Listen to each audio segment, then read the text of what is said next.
بسم الله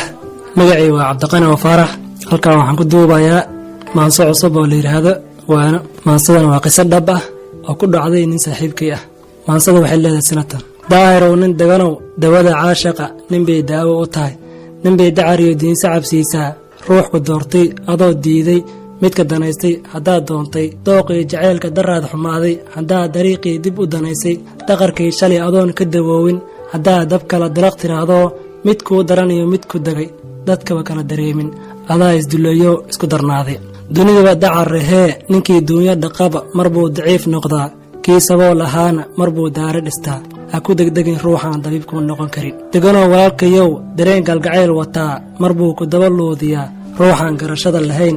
maxay aadamigu ii arkeen daciif mid ahoo dantiina aqoon dartaa u soo daadahay dheg u soo eri dalkii aad joogtay maxaan intaan hawl dayacay dhankaadanoo u iildaran duruufuhu ila hareen maxaan adigoo idegay dabaynii shirqool ii dhigay dadaal dheer u galay inaan dahab iyo luul kuu xiro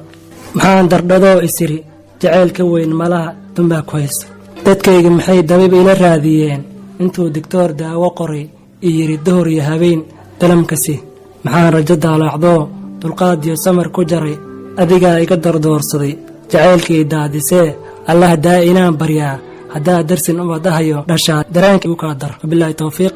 maansadan waa qiso dhab ah oo ku dhacday nin saaxiibkay ah. qisada waxay ahayd ninka gabar buu jeclaa, gabadhii wakhti badan buu jeclaa, kadib baa la guursaday, ilmay dhashay. marka